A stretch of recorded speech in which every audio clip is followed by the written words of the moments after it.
ইনশাআল্লাহ এরকম যদি চলতে থাকে তো ইনশাআল্লাহ দেশকে দেশ হিদায়াত পাবে। তারা এই গড়াইতেছে, অনেক শহর অনেক লোক মুসলমান হয়ে গেছে। বাফেলো একটা শহর আছে, ওই শহরের মধ্যে বেশিরভাগ মেজরিটি হলো মুসলমান থাকে।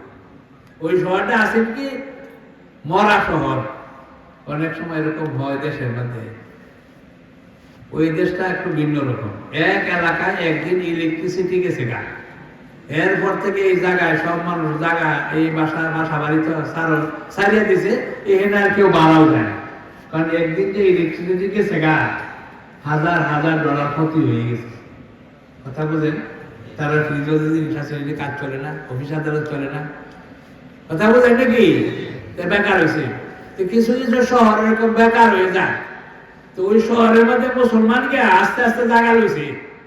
এখন মুসলমানের এই পড়া শহরের মধ্যে আবাদ হয়েছে বেশিরভাগ মুসলমান।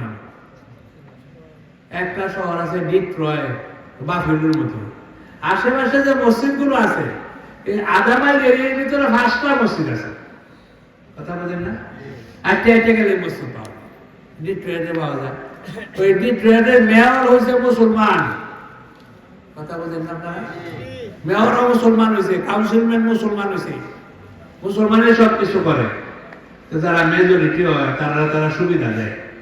এই দেশের নিয়ম আছে। বহুত স্কুলে বাংলা পড়ানোর লেগে শিক্ষক দিছে। আমরা বাঙালি, প্যাটার্সনে বাঙালি আছে 70,000। তারা কইছে আমরা স্কুলের মধ্যে আমরা ভোলাবার পরে আমরা সেকেন্ড ল্যাঙ্গুয়েজ হিসেবে বাংলা শিখাইতে চাই, তোমরা একটা শিক্ষকদের বাংলা পড়াইতে পারে, তো বাংলা শিক্ষকই দিছে।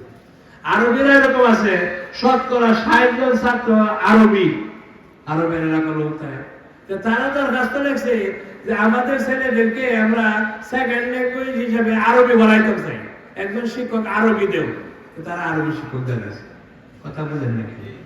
তারা দুনিয়ার সুযোগ সুবিধা চায়, কোনো গোলমাল করে জামা সাবাজে কিছু করে না।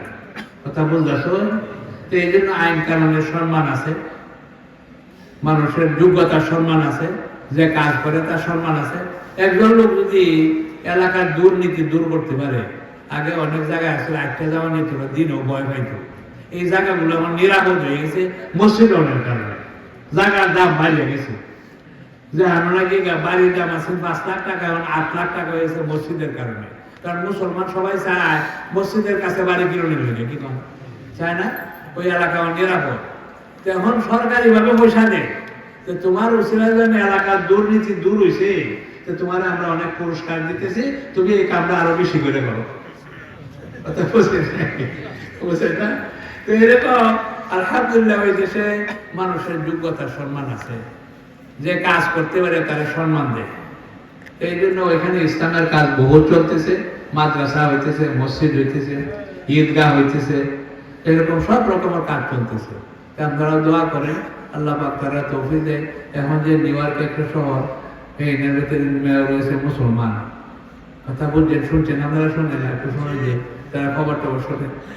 এবং যে মেয়র রয়েছে মোটা মাশাআল্লাহ ইহুদি আগে মেয়র আছেন, হ্যাঁ ফেল করাইছে, বহুত বুড়ে ফেল করছে। কথা বোঝেন নাকি? হ্যাঁ বোঝায় শোনায় কইছে যোগ্য লোক, যে এই কাজ তোমরা করিয়া দেন, গাড়ি আমরা ফ্রি করে দেন, বাড়ির অবস্থা সহজ করে দেন, ভাড়া কমায় দেন। এটা বলতে পারে? কারণ হ্যাঁ তো খালি গরিবদের সঙ্গে গরিবই ধনী হয় আর গরিবরা গরিবই হয়। তো হ্যাঁ কইছে যে না আমরা সমন্বয় করবো, গরিবরা যাতে একটু সুবিধা পায়। তার কথাটা এই শুনছি। কথা বোঝেন নাকি? বোঝায় নিছে, এমনি নিছে না। এখন হ্যাঁ ভালো কাজ করতে পারে, দোয়া করেন। ভয় তো আছে, জানারও খতরা আছে, কি করেন কে কারে কোন সময় মারিয়া হলা। আল্লাহ পাকের তৌফিক দেয়, মুসলমানের জয় হইতেছে, ইসলামের জয় হইতেছে, সারা দুনিয়াতে ইসলাম চলতেছে। এই যে লন্ডনে খুব কম অফিস খালি আছে, যে অফিসের মধ্যে বোরকা পরা মেয়ে লোক নাই।